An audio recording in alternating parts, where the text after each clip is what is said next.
The point is, you can't just watch Titanic. You have to do a deep dive. Yes. Yeah. No on 2.5 miles into the Atlantic dive. It's great. Okay. Let me know when you want to watch it. I will let you know when I want to watch it. So good. All right, folks, let's start the show. Does she have to hold that any closer to her? Yeah, pretty close. Like 2 inches from your mouth is usually good. Pretend like it's an ice cream cone and you're about to just take a bite out of it. Ice cream is also good. Welcome back to One Stage at a Time, Ice folks. did Jack dirty, though. It did. Ice is the enemy. There was room for 2 on that door. There was. There was. Thank you for welcoming back to that One Stage at a Time, man. Today we're playing Really Gnawty Rampage from Donkey Kong Country for the Super Nintendo. I'm Andy. And I'm Aaron. And joining us for the first time... Premiere experience on the podcast. Hi, it's Kate me. Votaw. I'm Kate. Hi, hello guys. I'm very happy to be here. Thank you for joining us, Kate. I was trying to do a little back and forth with you, and then it just went, with me? Yeah, it was like a tennis volley. A little bit, and then I bricked that one. Kate, we had your husband on in the previous episode, one Michael Votaw. I heard. What did you think of his appearance on this program? It's very weird to hear his voice. You know, you can really hear him. He's really thinking about all of the answers he's going to say, all the funny riffs he's going to riff. Yep. We mentioned a little bit and decided to save it that apparently he does not know how to play Donkey Kong. I didn't know this. I also recently found out he doesn't like whiskey. I feel like, who am I even married to anymore? Your Donkey Kong whiskey nights are just like mean nothing now. I know. It's turning into sleeping with the enemy. I really feel like we played through Donkey Kong, but it was so charming when we fell in love. Especially because he did tell that story about you guys in college, and was it you bringing your Super Nintendo or something to the dorms and playing together? Yes. And it's, I know. Like when I saw him, I'm like, why aren't you running in the game? And he's like, you can run. It was unbelievable. I'm laying in bed, like right next to him. I'm just like, what? How is this possible? Like, I don't even think, like, that's just where your finger goes. Like, you don't even take it off, right? Yeah. It's just instinct. It's just instinct. Yes, that monkey instinct that they always talk about. They always say the great apes press B. I know. So there was a Super Nintendo at your house growing up. Yes. So growing up, I had a his, hers, and theirs situation. So I had an older brother. Before that, I had kind of been raised with like basically the Golden Girls, 3 middle-aged plus women. That sounds perfect, honestly. I wish I had been raised that way. Yes. So the media choices in my home growing up, I'm trying to think of specific examples. Just a lot of like... Well, yeah, Julia Roberts movies. Dramas from like 1935. No, although I do know the comedian Red Skelton because my grandma used to watch him. I think he did a bit. Maybe it's Skelton. No, I'm pretty sure it's Red Skeleton. I don't know, but either way, I forgot this person existed. And then on Marvelous Miss Maisel, I was like, I know him. So anyway, yeah, I don't know. Oh yeah, like a lot of Bette Midler. Like we just recently rewatched Big Business with Lily Tomlin and Bette Midler. Have you guys seen this? Nope. It's a classic twin switch. It's pretty good. Okay. So there's actually 2 Lily Tomlins and 2 Bette Midlers. So anyway, not a lot of video games is my point. Twin switch. It's pretty fun. And then my mom got married. I inherited a stepbrother a couple of years older than me. And then I was introduced to video games. And it was like a golden door opening and light shining forth. Exactly like that. Dungeon opening and drip of the water and descending. Right. Mostly just gave us something to do at like 2 a.m. when you're, 12 years old and the world is asleep, but you're up playing video games. So I actually, some of my earliest memories of my stepdad, Eddie, actually involved going over to his house and having an Atari, which again, it was like kind of new to me. And old school. Do you remember, and it's okay if you don't, do you remember what model of Atari this was? Definitely not. Okay. I do. Models. Sure, there's like the 2600, the 5200, They had like different ones. Okay. Yeah. Man, I'm entirely incapable of answering that question. Honestly, 5,200 just two. 2,600 stacked on They're top duct of taped another. together. Exactly right. Because like people will say, if they want to be really pedantic, they'll call the NES like the fourth generation of gaming consoles or whatever. I mean, I forget what it is, but they consider like all those multiple Ataris like different generations. Okay. So like, yeah, pre-NES, there's like 3 or 4 generations of gaming consoles, according to pedants on the internet. Right. Jared's on there typing away. Yeah, it's Jared. We know you're doing that, Jared. Editing Wikipedia articles. Oh, that's fun. Okay, but back to the Super NES. Yes. Anyway. What were some of the games you all played on the Super NES? Yeah, so we definitely played more probably classic Nintendo, Dr. Mario. Yeah. I'm sure this has been covered endless, but you would just have to leave it on and you'd come back in and it's like the surface of the sun because 24 hours later you have to finish your game. You're like cooking eggs on it. Yes. So that's probably my strongest video game memory. But for the Super NES, let's see. I'm trying to remember. So one game that I remember really well, I think was a PlayStation game, and it came with this set. It was a fighting game, but it definitely was not Mortal Kombat or Street Fighter. It was Virtua Fighter, Tekken, some Killer Instinct. Killer Instinct. Yeah. Is that PlayStation though? That's Super Nintendo, actually. Oh, okay. Yeah. So I definitely remember that, and that must have been because I remember it. Does it sound right that it would have like been with the system? Yeah, like sold well, with it? It very well could have been. And here's another fun fact for you, Kate. The company that made Killer Instinct, same company that made this game, Donkey Kong Country. Rare. Yeah. Why do I think Namco? Is that a thing? Okay. Namco is a thing. Yes. Okay. Well, I like Rare games. Me too. They're pretty good. Yeah. So I remember that. And I remember, just kind of an event like, ooh, it looks so good. These sweet graphics. Beyond that, let's see, there was the cartridge where you could put the Game Boy Super Mario and play all of those. And you could draw on it or something. There was like, you could change Mario Paint. You could change the frame. Oh, I know what you mean. The Super Game Boy where you play Game Boy games on the Super Nintendo. Yes. That was a cool thing to have. Mm-hmm. And you could play like all of them, right? Could you draw on the... That would... I know you could edit like the background. Yeah, I think it was something like that. Okay. You could not draw on it. I thought that they like each game like was specified to a background. Not necessarily. Okay, that's what I thought. That was games that were made later on could be like customized. Right. So for example, Donkey Kong 94 had really vibrant colors on the Super Game Boy because they programmed it with that in mind. Mm-hmm. But older Game Boy games like previous to that could only display like certain preset color palettes, and there were ones you could choose from, but it was pretty limited. But then there was like a background border that would go around it because the resolution wasn't the same. And you could choose from like, I don't know, like 12 different background borders or something. Yes. Yeah. Obviously it's fuzzy.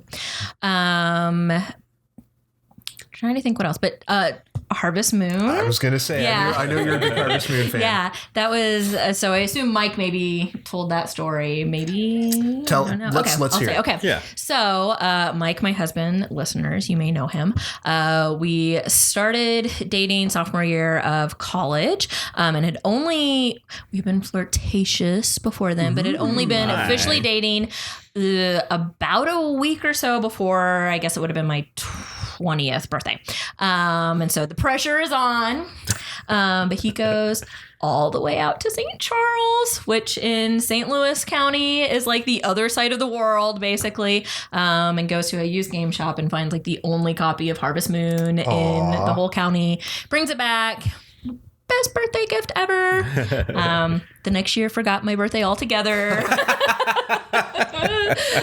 Obviously we'll never live it down. But truly Harvest Moon, and still to this day, if I'm just doing anything that involves any sort of accounting, it makes me feel like Harvest Moon again. You're just, keeping tally of everything and just, getting the work done. I was going to say, I've never played Harvest Moon. I thought it was a farming game. It is, but it's like you got to have the right amount of chickens. You got to go into the town. You got to buy more seeds. It's... I really liked it. A lot. You got to pick which wife you want. Oh, yeah. That's crucial. Yeah. Number one waifu. Yeah. On rainy days, you can just stay in. It was great.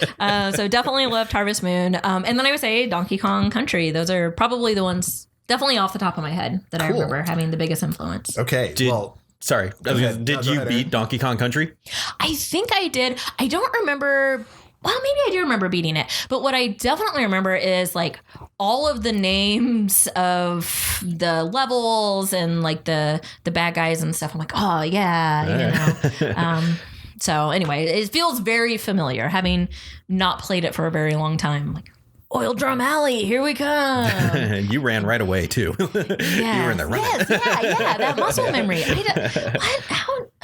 I swear Mike and I have played this together. Like, they're probably just there like, come on, Mike, why are you so slow? I don't know.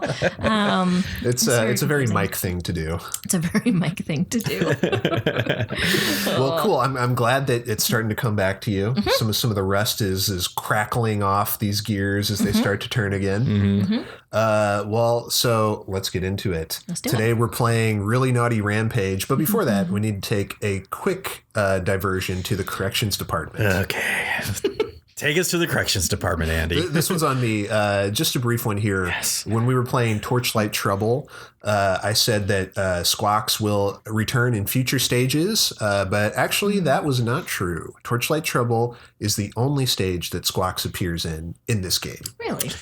That is true. Pretty surprising. An animal companion appearing only once in the game with such a unique, they must have spent a lot of time programming that getting getting that working right. And he appears one time and that's it. Yeah.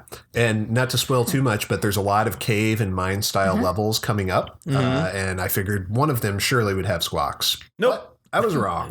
No, but what about Quawks? Quawks, the purple version of Squawks, who is of dubious canonicity, will appear in Donkey Kong Country 2 and 3. Stay tuned, folks. Stay tuned. Yeah, you might be waiting a while. And Squawks is all over parts 2 and 3, so I guess that's part of why I assumed he would show up again in this game.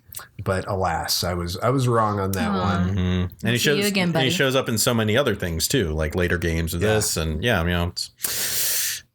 he's got 3 fingers in the front, or he's got 2 fingers in the back of his little talons. Did you notice that?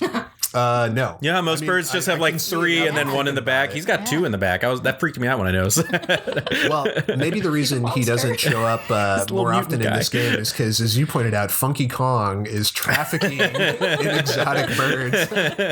He got him back and hid him away. Shoved him in his bag. You have to say the special password at Funky's flights, and he shows you into the back room where he's got all these parrots in cages. Funky is not to be trusted. He is a sketchy dude who's like talking to Donkey Kong about, hey, say hi to your girlfriend for me, and he's got all these dead birds in the back of his cabin. Does he do finger guns like you just did? Probably. Right then? Hey. He would. Just saying, he's not to be trusted.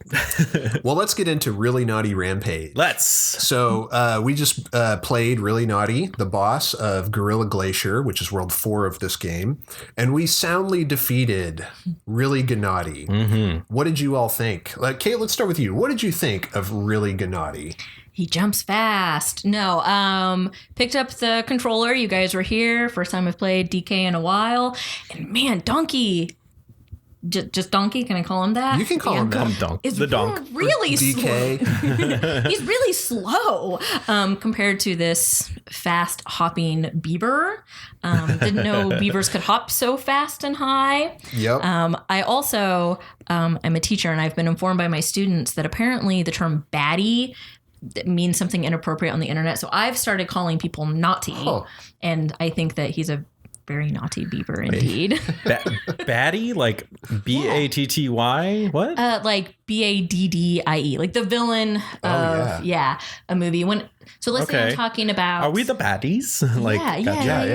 Yeah. They make it feel like it's something dirty. You didn't look it up? No. Well, now I gotta know. Yeah, I just take their word for it. I don't know. Yeah. You just took the word of children. I mean, they're like 19, which probably makes it worse. That doesn't make it any better. They're also trying to convince me that whenever somebody dies, but in like a comical way, or it's like been long enough we can make fun of it, that you can say fat rip, and that's what you say, like fat rip, point to the sky. Mike also is telling me that they're messing with me. They might be. Anyway, he's it's a hard very to tell. naughty beaver. The slang on that the kids use today, they're listening to like Billie Eilish songs and picking up all kinds of crazy stuff. Yeah. Well, just Billie Eilish or music from the early 2000s, which I'm kind of here for. Yeah, well, I also agree with that. Like some Blink 182. They love Blink 182. The youths. They really do. Back, baby. I'm cool. Yes. Because I like them too. According to Urban Dictionary, a baddie is a girl who is super attractive. She slays whether she's wearing a tight dress or sweatpants. She's usually slim thick and has all the curves in all the right places. She's also a little bit sassy, which makes her that much more attractive. It sounds like Billie Eilish, honestly. I don't think she's slim thick. Is she? I don't know. I don't even know what that means. A baddie is a bad girl who is always on fleek, slaying the game. Could a baddie and a thought be? Is there some overlap there? I honestly don't know the definition of a thought. What's the definition of a thought? I've seen it everywhere, and like It means that hoe over there. Oh, I didn't know that. Wait, like a thought, like a think thought? THOT. THOT. Oh. That means hoe that over hoe there. over there. Oh. Yeah, I did not know that. Acronym. So again, like in a nice way, like, hey, what's up, my hoes? Or like in a, ew, that hoe.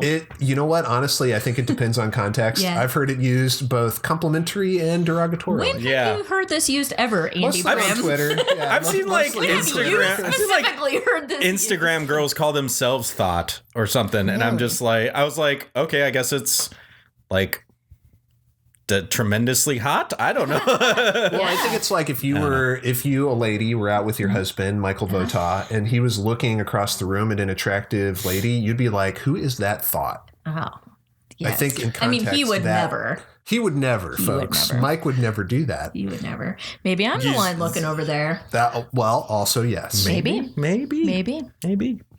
But technically, she should say, who is thought? Right, that's what I was thinking. Yeah. Right. You don't want to double up Who on is pronouns. Thought? Yes. Over there? You get Who is that thought over there? The little squiggles when you've got the double words on. Like people say R.I.P. in peace. Or the La Brea tar pits. The La Brea tar pits. Oh, yeah. La Brea means the tar. So it'd be the tar pits. Yeah. Or when people say a Ninja Warrior, they would always say Mount Midoriyama. But that's Midoriyama means Green Mountain. So when you say Mount Midoriyama, you're saying Mount Green Mountain. In Japanese, you would just say Midoriyama. Gotcha. Yeah. English is stupid. People who speak English are stupid. Including us. How did we get here? Baddies, naughty beavers. Okay, gotcha. Well done. All right. So Kate, you defeated Really Gnawty. Took you a handful of tries there, but you did it. I did it. 4 hops. What was your feeling once you had finally defeated him? Describe your emotions. Well, I think what I said was suck it. Triumphant, maybe is the word. Right. I'm a little bit competitive. And especially I got really hyped up in the moment, like, he's coming to get me. And then I beat him and I'm like, yes. The monkeys are better than the beavers today. Yeah, sucker. I think you did say that. Like the monkeys defeat the beavers again. Aaron, what were your thoughts on Really Gnawty? Waste of time. Oh. I think that he was a waste of an opportunity for a new interesting boss, and it was just a retread.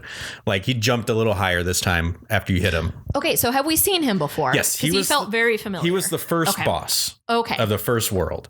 And he was called Very Gnawty back then. Yeah, and now he's Really Gnawty Rampage. And that, I think it was a huge waste of time and a missed opportunity for a new interesting boss. Okay. Yeah, considering they only used Squawks once, we have a palette swap here of Very Gnawty. And it is, his color's slightly different, but his behavior's different. The arena looks exactly the same, though.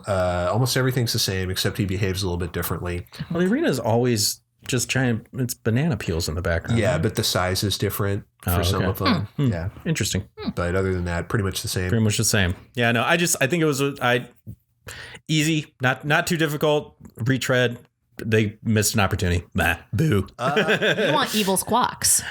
I would fight an evil Squawks. Yeah. That'd be more interesting than this. Like brainwashed Squawks. I'm going to differ with you slightly here. I actually like Really Gnawty. I think it's this is the first palette swap boss that we'll see. There's another one coming up a little bit later, but I like that. I mean, because Very Gnawty is a very easy boss, laughably simple, and I like that this one's a little bit more challenging.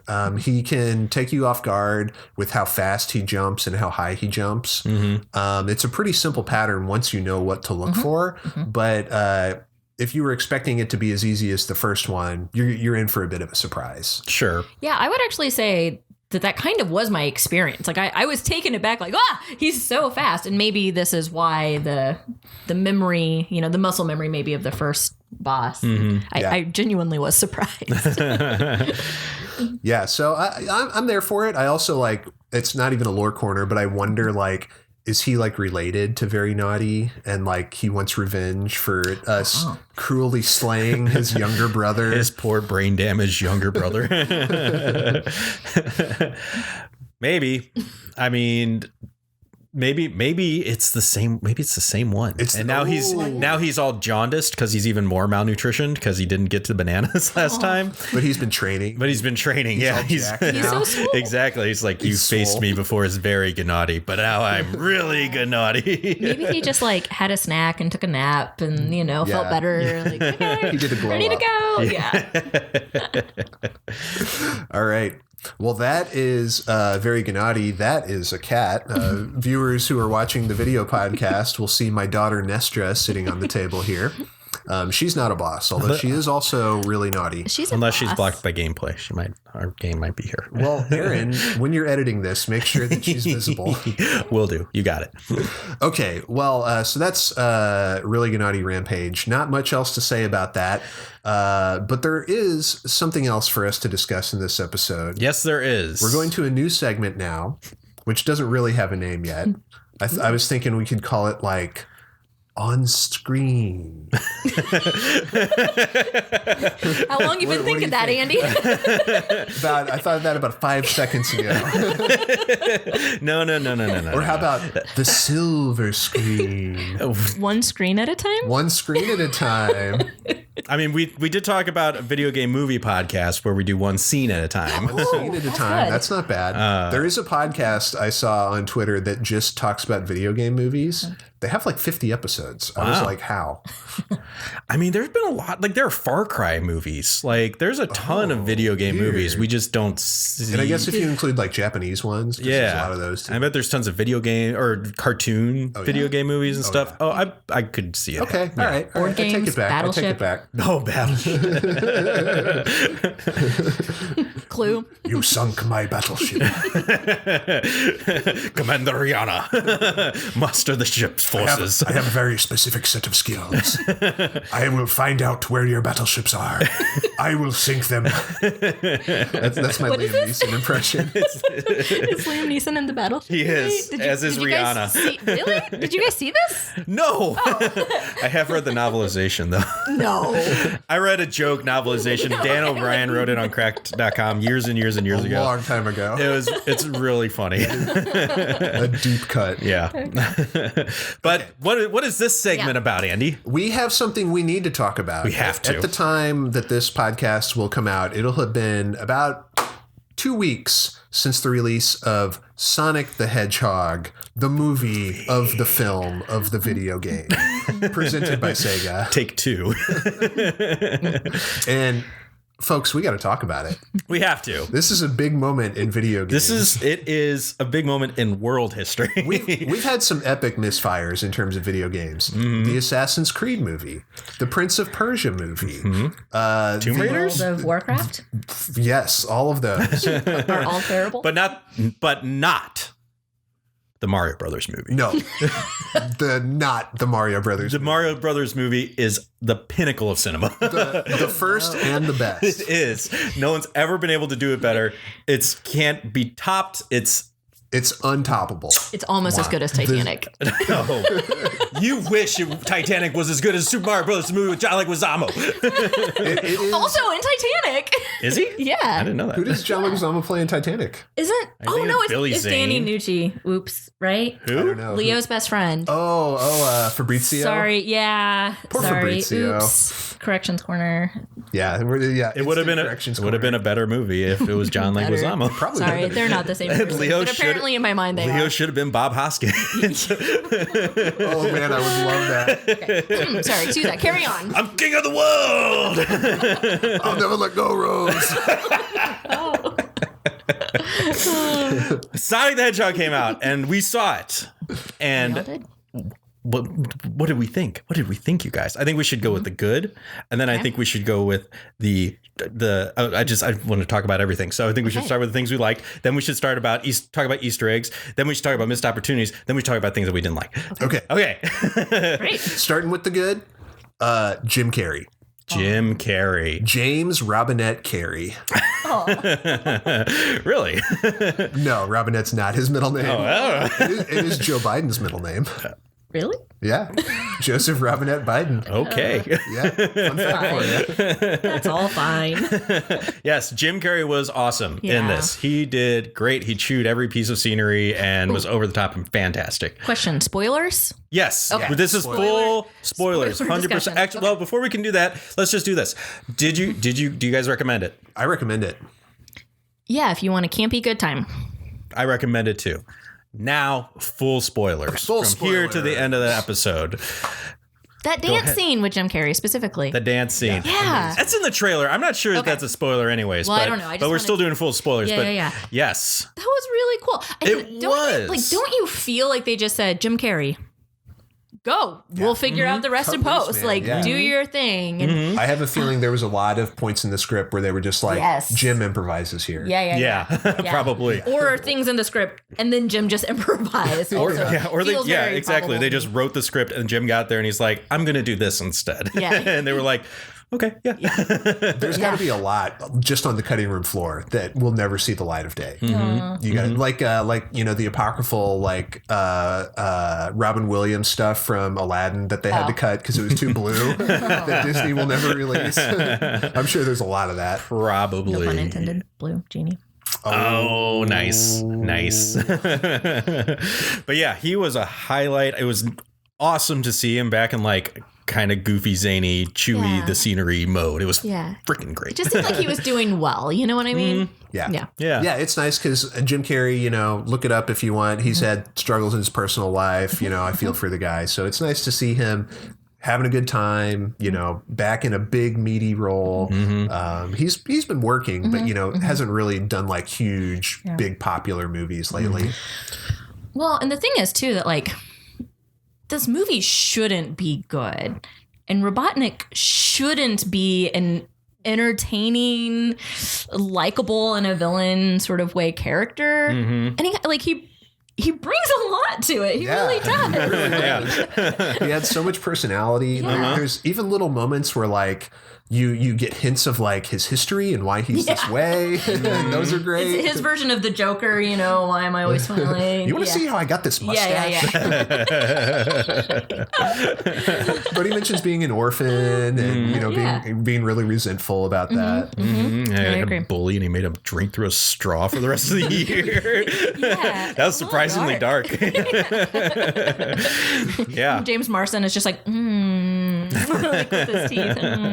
I will say one thing about Jim Carrey, maybe the only like hint of a criticism Another podcast that I listened to, one of the hosts on there identifies as a fat man, and he was like, "This sucks. This is fat erasure." Dr. Robotnik is a famously fat character. Why couldn't they get a fat actor to play Dr. Robotnik? Oh, shoot. When you get Jim Carrey, you got to use Jim Carrey. Well, who would you cast then? Hypothetically, you're in the casting room. Maybe like Jonah Hill. Could he do it? I don't think he's fat anymore. I mean, if he was alive, John Candy. He'd get fat again. He could. He's done it. He's gone back and forth all the time. I think he's making healthy. I'd cast Christian Bale myself. Yeah, we know he'll transform. He will. Yeah. he'll do it. Yeah. No, I don't know. James Corden? I don't know. No, absolutely not. Absolutely not. I don't want to see James Corden in another movie ever again. Ever again. I don't know. I don't know who I would cast. Jim Belushi? Maybe. I mean, I don't know. Jim Belushi's not really fat though. According to Jim, he was fat. I'm sure he used to be. Yeah. Nowadays, I don't know if he is now or not. I don't know. Yeah. I don't know. I don't care that he wasn't fat. Like, no, ultimately, at the end of the day, I don't really care either. I just thought it was a funny point to make. Yeah, that was kind of funny. Yep. Okay, so that Jim Carrey, we all agree, fantastic. Mm-hmm. Reminded me of classic Jim. Like, I want to go watch The Mask and Ace Ventura now. Right, exactly, yeah. Another good point, I'll say, Ben Schwartz. I thought he was pretty good. John Ralphio, yeah, he was fantastic as Sonic. Sonic. The voice? Yeah. I was trying to figure it out. Yeah. He was good. He was great. Yeah. Yeah. My high point is Sonic is so cute. He's pretty stinking cute. Especially just, you guys know, following the drama, he's really cute. He's not Pikachu cute, but he's cute. Yeah, he used to be really pug fugly. Yeah. It was Really so bad. Yeah. So bad. We had to talk about it on the podcast because it was like the trailer came out and everyone was like, what is this? Can I tell you guys a short, funny story about that? Sure. Yeah. So I was talking to my mom yesterday and, what are you doing this weekend? And so I'm going over to my friend Andy's house. We're going to do a podcast on Donkey Kong. So I have to make a point to watch Sonic before then. Oh, there's a new Sonic movie? Yes, Mom, there's a new Sonic movie, right? And I said, actually, Mom, you probably don't know this. My mom barely knows who Baby Yoda is. But she does know who he is. She does. Everyone in the world knows Baby Yoda. As a point of reference. And so I'm like, there's actually kind of a lot of, not controversy, but a lot of buzz about this movie because they released, how long ago did they release the bad trailer? Like a year ago at this point. Yeah, it was like last spring. Yeah. So they released this trailer. It is the stuff of nightmares. Everybody freaks out. And I'm talking to her, I'm like, yeah, and it's just really baffling to me because Sonic is a cute character. All you have to do is just make him round. How hard is it? But I'm driving through a part of town where I kind of lose service just a little bit. And I come back, she goes, hey, I didn't hear all of that. The last thing I heard was that he's really scary, but I don't understand that. Sonic's already really cute. Why didn't they just animate him like that? And I'm like, yes, I know, exactly. Right? It's a really baffling thing. I mean, in my head, what I think probably happened is all the animators were like, let's just animate him like in the games. And some producers at the company were like, no, we need to have it like this. And they put their greasy little fingers in there and mucked around with it. Gritty Sonic. Yeah. Right. Was all of the dialogue recorded before that? Did they have Ben Schwartz doing that like cute Sonic voice and then Nightmare Sonic? I think so. Yeah, I think. What yeah. Match, right? Yeah. I mean, they do all the dialogue before they animate something. Right. Yeah. Right. Now, here's a question. And mocap and stuff like that. Yeah. Okay. So here's my question for you, gents. I read that some people believe that this was a publicity stunt to go get people to see the Sonic movie. If so, it worked really well. If so, it worked. Also, if so, it was a really dumb one. Like, it could have easily backfired 100% completely, and could have been cats all over again. Could have been cats all over again. Exactly. It worked. If it worked out for them, and whoever decided that should get a big raise. Yes. But Mad Men, if that was the case, absolute Mad Men, if that was the case. I don't think it was though. So, yeah, I mean, definitely a good decision to reanimate it. Mm-hmm. The folks that worked on the new animation did a great job. He looks cute. I want to cuddle with him. He's really cute. Yeah, that's probably how cute he was when he was curled up in a little ball hiding from the robots. And he like peeked up from his little, I was like, that's adorable. Yeah. Right. But again, Matt's what made me think of it, Ben Schwartz, like he actually matches his voice. I can't imagine it with Nightmare Sonic. Yeah, it would have seemed very uncanny. Yeah. I mean, he does talk in the trailer, so you see it. You see it with Nightmare Sonic, and all I noticed in the trailers was Gangster's Paradise. Oh boy, like, wow, that was an unfortunate choice.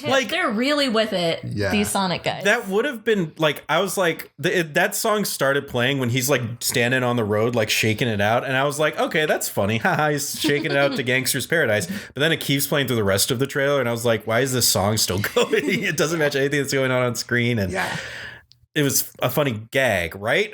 Is this going to play the whole movie? here's can you imagine this? What if, spoilers, we've said it already, but extra spoilers now, in the mid-credits scene with Tails, can you imagine if Tails was animated in the same way as Nightmare Sonic? There have been some jokes about that online, some memes where it's like Sonic with Nightmare Sonic. They're like on the logo Sonic, and then Tails, and it's like this horribly mutilated taxidermied fox, like it's like Darkman when his face is all melted. It's really funny. I'm gonna try and find it real quick to show it to you. What did you think of Tails? How he looked at the end? I thought he looked great. Yeah? Yeah, I thought he looked super cute. Confession, we did not pay good American dollars to go see this in the theater. We watched it at home on a not strictly legal version of it. And so we actually got Spanish Tails. Nothing. I assume Spanish. I don't actually know. So there's at the end. ¿Dónde está Sonic? Oh no! Oh, he's so terrifying. I'm showing them the meme with Sonic and Tails. So I feel like I didn't get a good look of him. It was so short, and our copy was very poor. I also kind of feel like I missed some of the nuance of the Jim Carrey performance, because like literally it kept auto-focusing and people were walking in front of it. As long as you heard rock connaissance, then your life will be complete. Yes. Well, folks, we do not support piracy on this podcast. No, we don't. You should have seen. You should go give $10 to your local theater. To Sega. Yes, to Sega. Aaron, which theater did you see it at? Galleria. A Galleria? Okay. Yeah. Nice. Yeah. We had to be very.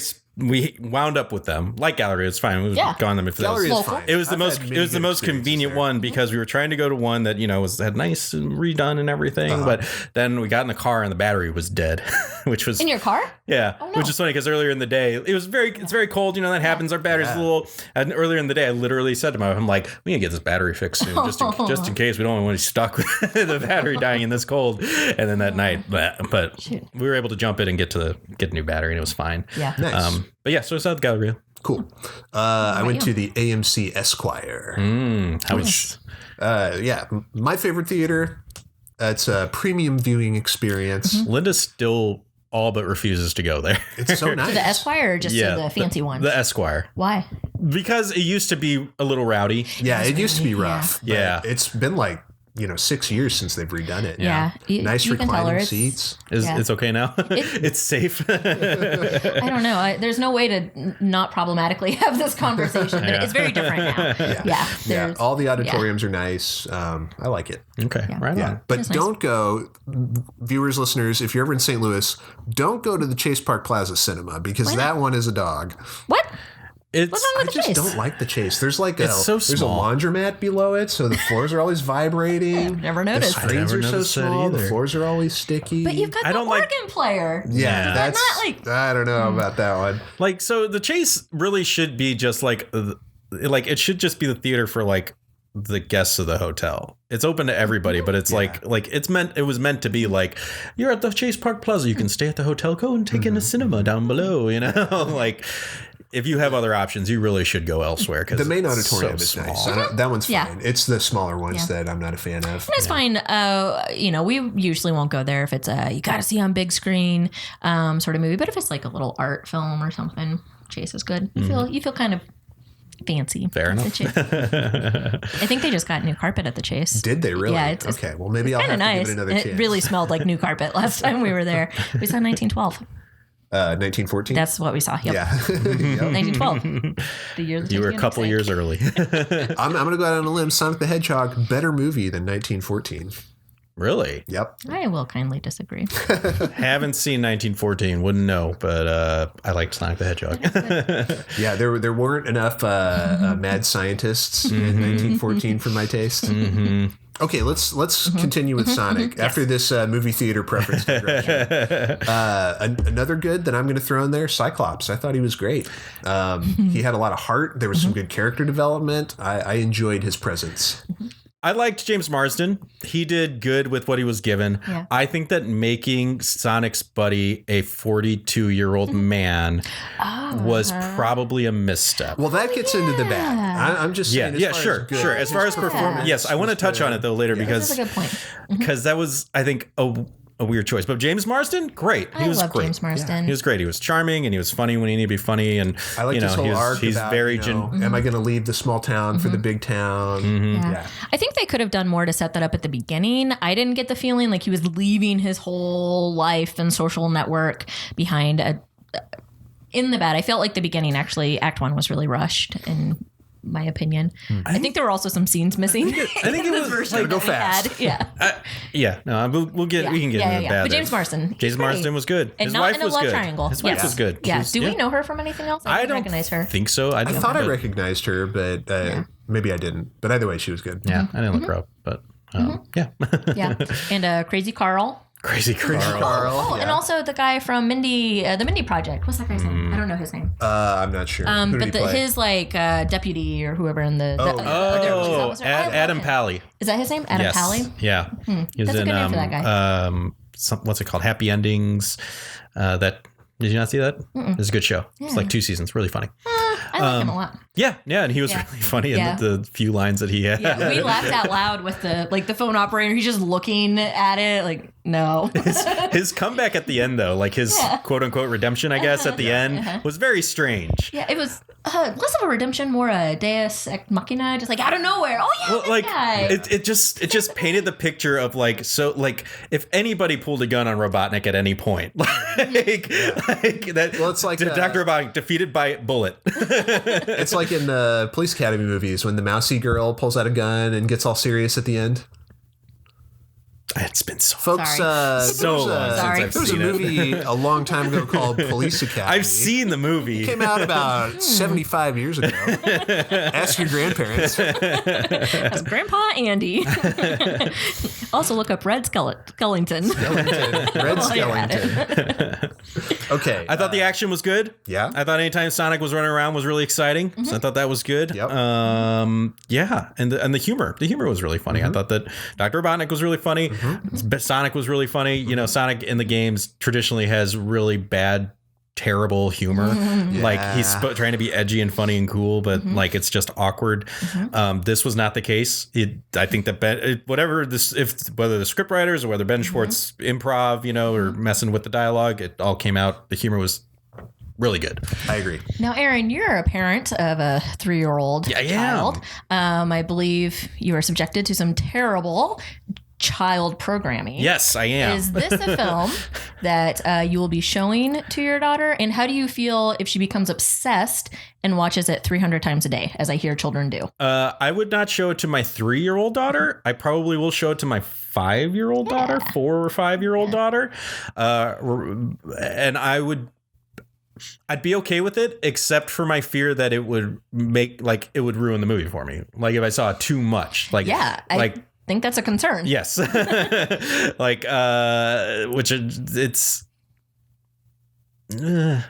be okay with it because I love Sonic. I love Sonic, so I'd be okay with it, and then I'd be like, let's play this game. Come here. Let me show this to you. Good. Yeah. Andy, would you let your cats watch it? No. They would get too antsy. They would try to emulate Sonic. They'd be all rolling up into balls, turning around the house. Every time you're like too slow with their food, they're tapping their little foot, Yeah. I'm waiting. Oh, no. Speaking of tapping the foot, should we go into Easter eggs that we saw? Let's hear it. Sure. Okay. Yeah. There was the one where he's tapping his foot, just like in the game, where he's like that. Did you spot the Sega Saturn logo?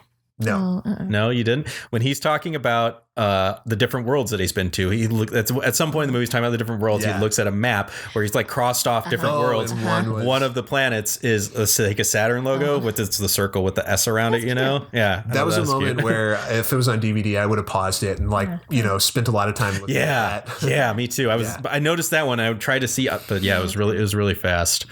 Hilltop Zone, Green Hill Zone, of course. The Echidnas. Yeah. I don't know if that's an Easter egg or not, but in the game. Wait, what's that? Yeah. So Knuckles? Yes. Okay, at the beginning, when Longclaw and Sonic are being hunted, those are echidnas, just like Knuckles. They had the dreads, and they all had spiky knuckles. I didn't know that all the echidnas had that. I thought it was a special thing for just Knux. And they had like tribal stuff on. That's kind of a reference to Sonic Adventure and some of the comic book stuff. There's like a lost tribe of echidnas. So that seems to be hinting. Well, some of them are, but they're like kind of like, we don't trust you, Sonic, because we're afraid you're going to mess up this whole thing we got going on here with the Master Emerald. And then some of them are bad, and then Knuckles like doesn't like Sonic at first, but sometimes they're friends. I remember like I feel like my memory of their relationship was that it was kind of tense. It's a good way of putting it. So is Longclaw, like, what's her deal? I don't know. I meant to look up Longclaw to see if she's I think she's an original character. Is she? I'm not sure, but I think she is. You think she's alive? Yeah. Yeah. 1,000,000% yes. Well, and of course, if you've ever watched a movie with Michael Votaw, then you know that he's sitting there totally unimpressed. And he's like, well, why didn't she just go through the ring with him? We're 2 minutes into the movie. It's a fair question. It is, yeah. Like I had no argument against that. Can we just watch the movie, please? There's a lot of plot holes in this film. Yeah. If we really went into it, there's a lot of plot holes in this film. I think that's unnecessary. It is a kid's movie. Yes. I thought it was a delightful kid's movie. It was, exactly. So you choose the battles to pick. You pick your battles. Yeah. And the dumb moments really aren't one. Although we can get into it a little bit if we want to. I have another good. Oh. Yeah, please. It's really short. Just speaking of the other animals reminding me, I really liked the bit with the turtle. That worked for me. I was really happy for that turtle. He seemed so traumatized. Yeah, I was going to say afterwards, he seemed happy while I was in, but afterwards he's all shaky and like collapses. That was a really good gag. Like that got me in. Like that was probably part where I was like, all right, I'm into this movie now. He's like, where am I? Where's my family? I'm 1,000 miles away from my home. In a climate I am not accustomed to. Yeah, that turtle's definitely dead. Yeah, probably. Poor thing. I thought that was nice, though. What were you going to say? I was going to say there were some auditory Easter eggs, some of the sound effects, like Sonic dropping his rings and things like that I appreciated. Green Hill Zone's music and the piano towards the end, and getting into bad, I wanted more of the music from the games. I know it's probably like a rights issue or something or a licensing issue, but like there were a lot of like pop music sound cues that they threw in there, and those are fine, but I wanted a little more of the game music mixed in. It was a very generic we can get it. We're going to mixed opportunities next because there's some that I've got. But another Easter egg when Dr. Robotnik is rebooting his when his thing gets shut off, he's in the fuse box, and one of the pieces of tape is labeled Badniks. Yeah, you noticed that. So that was fun. What was another one? I feel like there was another one that. Did you notice these, or did you look it up? I've noticed them. Wow, good job, Aaron. Okay, yeah, keep going. Me. Keep going. It's a feather in my cap. The whole time Aaron's watching, he's got a notebook, and he's just like not even watching the movie. He's just trying to write down as many Easter eggs. I thought about bringing in a notebook just so I could, because I knew we were going to talk about it, and I'm like, I want to remember stuff that I noticed. But yeah. I can't. If any more come to me, I will bring them up. But I think that's all as far as Easter eggs. That is Robotnik's sidekick. Is that from canon at all? That guy? I don't think so. That's kind of an original thing, I think. Yeah, he's had sidekicks in the past, but this character is not any like them. Like in the old the Saturday AM cartoon, Sat-Am, Sonic the Hedgehog, he had a little Snively, a little guy's like, he's in the Dr. comics Robotnik. So he's not like That's that guy not what I all. expected that character to be like at all, Snively. I can't. I mean, there's probably loads more like blink and you'll miss it type things. But let's get into missed opportunities. Yeah. Okay. For me, the biggest criticism I have of the movie is that the first 10 minutes were my favorite part. I would have been happy if it was all just CG with echidnas and Longclaw, just everything. Going to Earth, like I get why they did it. Producers again got their grubby little fingers in it. They want to make as much money as possible. They want to appeal to a wide audience, so we got to have humans in here. But I just wanted them to like stay in the Sonic world. So like I sort of agree with you. I would watch that movie, but I don't think that it was a misstep doing it this way, because they decided to go with a safe sort of fish out of water archetypal movie, like they did recently with Bumblebee. Like they had this cute little guy running around with a human trying to figure out the world and all that. And less cute than Sonic. Yes, but cute. Still very cute. Bumblebee was adorable. So I don't blame them for doing this, and I don't necessarily think it was the wrong way to go about it, because it's... So I told you, I started playing Sonic Forces just because I'm like, I want to try a new Sonic game. Haven't played a more recent one in a long time. And having all of these like anthropomorphic animals walking and talking and interacting with another in very serious ways. Like Knuckles is a general in this game. Like, General Knuckles, we need to go and save Sonic. The 3rd Battalion's having trouble. We need to retake the city and da-da-da. It's super goofy. And well, look, I mean, here's your thing. You're using Sonic Forces as your barometer. I know, which is your first mistake. But there's been plenty of good examples of like Sonic storytelling. Yeah. So Sadam's good. Yeah, sure. Sadam's good. Sadam, Sonic Adventure. I mean, even the original games. I mean, there's no story to the original games. Sure, there is. Robotnik's putting robots in, turning animals into robots. Sonic has to stop them. Yeah, but I mean, there's the whole thing with the Death Egg, Sonic 3 and Knuckles. I mean, there's a lot of plot happening throughout those games and the little cutscenes. It's still all the same plot. Stop Robotnik. That's it. Like, there was no... I mean, ultimately, yeah. Sonic doesn't go through any change. There's no, like... No, not really. Yeah. But you could write that in. I mean, I'm not saying they're like War and Peace, but there's a plot there. You don't need humans to I'm tell also a plot, not saying that it couldn't be a good movie, but I am saying, like, historically... Just the like Sonic stories aren't when animals all just like being super serious talking to one another. It's just a little too weird. I disagree. I don't. And I totally disagree. That's fair. We're allowed to disagree. I don't blame them for doing this. Franchise things that are just talking animals. Yes, I know. Yeah, so it's not weird. But like if I was a producer and I looked at historically all the Sonic stuff that's come and been like, listen guys, I get it. We want to do like save Mobius and all the animals and all that together. But how about we do this first and see if that works? I don't blame them for doing it, and it turned out well. So like, in the sequel, James Marsden goes back to this other, and he's that's absolutely what's the fish out of water. I would watch that. Or the war will come to Earth. Who knows? Who knows? Yeah, I mean, I think eventually you're right, Kate. Dr. Robotnik's going to end up in their world, and he's going to be trying to roboticize all the cute animals, and then that's where we're going to end up. James Marsden might come along for the ride, or maybe not. We'll see. We'll find out. In the SHU. The Sonic the Hedgehog universe. Throw a C in there for cinematic. Did you the opening Sega logo where they had like all their games and stuff? Yeah, are there Sega movies? No. Okay. They're hoping that that looks like they're planning on it. What is that? Altered Beast, the movie. Yeah. Super Monkey Ball, the movie. Optimistic of them. Yeah, it was pretty, but I guess so far so good. Sega, right? Yeah. Yeah. Echo? Oh God, Echo. Yeah. Aaron's favorite game, Echo the Dolphin. It's really bad. I've heard that your husband has been playing that game lately. It's not good. Other missed opportunities. Aaron, what do you got? I would have liked some more fun, interesting robots. Personally, I liked the sleek design. It was very modern, something that like somebody on Earth would design. That I got it, but like at the same time, like I would have loved it if that one-wheeled robot like had a little buggy face, like the one-wheeled robots in like Emerald Hill Zone, or whatever it is.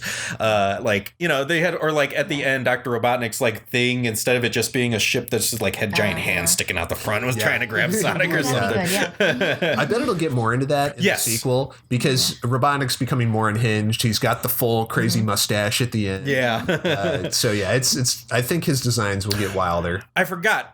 Do you think that Sonic's hatred of mushrooms was just like a plot point, or was that a sort of like little dig at Nintendo a little bit? I've heard people say that maybe that's the case. It popped into my head. It's like, I hate mushrooms. It's like, it could be a good reason for him not to want to go to the next planet, which it is, but at the same time, like, it's like a little towards Mario there. Also, Mushroom Hill Zone from Sonic and Knuckles. Yes. Yeah. So yeah, I'm not sure what's going to end up there. There's a lot of possibilities for the sequel, and we got some sequel setup there with Tails showing up at the end.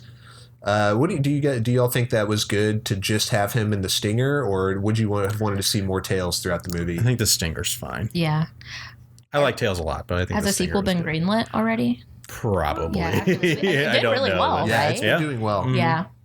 I mean, Stingers are pretty annoying if there's not a sequel, but That's otherwise. Like at the end of Super Mario Brothers, the movie. Yeah.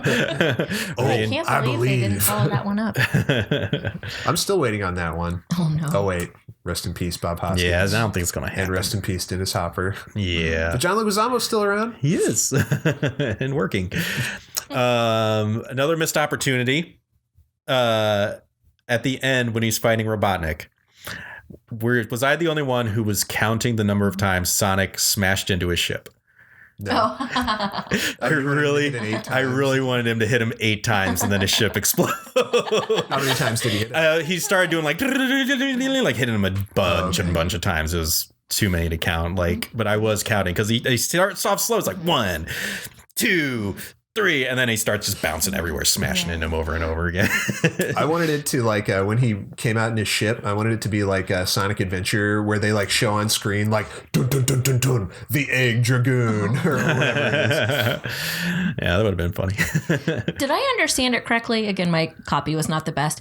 Did James Marsden throw a ring and it open up the portal and him how did James Marsden get on the back of? Oh, I think he used a ring. Yes, he used a ring. Okay, so there was portal play there, right? Mm-hmm. Yeah. They could have done more of that. That's always fun. Yeah, I mean, they did. You mean in the last fight, they could have done more of that? Yeah, I suppose they could have. It just felt like they introduced it, but didn't do much with it. Yeah. I mean, they did. Him and Robotnik were hopping around a lot when he was chasing him. He went to France, into the Great Wall of China, into the pyramids. Pyramid of Giza. Do you not remember that? You're looking around like that. No, I do remember it. Yeah. Obviously, I didn't remember it well, but no, I do. Seventh Wonder, I remember. Yeah. Okay. Should we get into stuff we didn't like? Unless you have more missed opportunities. No, let's get into it. Yeah. What didn't you like? Okay. First thing that I didn't like, probably the biggest one, honestly, how they made Sonic have Godspeed. Yeah, that seemed kind of selective. Right. Yeah, James Marsden shoots him with the trank gun. It's if we know how fast he can go, he could move so fast that you could never hit him with something like surprised. that. He was surprised. Yeah. Well, sometimes, Lord. sometimes he can react in time. In the bar fight, somebody's coming for him and he's able to just run in in a split second, wrap everybody up. Other times it's oh, there's a gun pointed at me. I could easily run away right now, but instead I'm going to go meow and then let him shoot me. So I didn't like that. And he's got some weird innate super energy power That was another question I had. He doesn't have No, he's not lightning powered in the game. No, he's just really fast. Just fast, yeah. He's just really fast. He doesn't have some weird power. He goes supersonic, but that's because of the Chaos Emeralds. Right. He's got to have all 7, and then he turns gold like a Super Saiyan. And that's when he's well, he can spin dash all the time, but he literally turns gold and can fly, and then he can move at the speed of light and stuff. He's ridiculously, insanely, world-breakingly fast. But in this game or in this movie, he just automatically could run. As an adult, I'm watching him do this stuff to these people. I'm well, he would shatter every bone in that person's body, or they would explode at the speed of light. Or we know he goes at least 300 miles per hour because that's what James Marsden clocks him at. Right. But yeah, no, that kind of bothered me. But again, it's a kids movie, so it doesn't matter. It's one it of was those fun. big plot holes that you just choose to overlook because it's a kid's movie. Yeah. Or like they got to take the elevator up to the roof when he should just be able to run up the side of that building. Yeah. Yeah. Or somehow that lady let him in. She called him out on the badge too. Like, you're from Montana? Yeah. What? And let him up to the roof. Do you have a child in that bag? Speaking of having Sonic under, like, when James Marsden was holding a doll under a tarp, like, of Sonic, like when Sonic was knocked out and like showed up at his sister-in-law's house, that looked so bad. Like, it looked so stiff and floppy and stuff. Like, I thought it looked terrible. I didn't clock that one. Then it's just me. I was like, oh no, it looked like styrofoam underneath there. It just was weird. Kate, was there anything that you found bad about this film? I liked the beginning a lot. I liked more just setting up the gags. You know, like a lot of movies like this, the gags and the world building. I liked him, you know, in his own house by himself and all of that. And then I found myself very bored by the plot. Yeah, it was a pretty bare bones Sonic. plot. I mean, there was honestly a moment where I almost dozed off when around the time where they go to the bar, I was just like, ho hum, you know, let's get on with this. Yeah, so that's not a very fun criticism. I thought it was cute. I thought it was fun, but it's not up there. I mean, you know, I like really good children. It's not that it's a children's film. That's the problem. Really good movies. I do like good movies. It's no Titanic. I think that you kind of put your finger on it a little bit. As much as I do like James Marsden, and as much as I do like James Marsden in a police officer outfit, it would have skin tight San Francisco shirts. It would have had more heart if it was, you know, a young teenage, like preteen kid. Not even that. Like, you could have like him, like, it could be like a young police officer. A young police officer. Yeah. She's on the force now. Yeah. She just got on the force, but she really wants to go and help people. Yeah. She's trying to figure out like what her place in this town is, and she's like, Montana, and I can't make a difference. Right. Yes, yeah. Instead, you're James Marsden. You're 40-something years old with your amazing veterinary girlfriend in your amazing house. And like, dude, he should be doing what Jim Carrey was mocking him about. Like, you should go put the boat in the lake, man. Enjoy your time. You got it made. Yeah.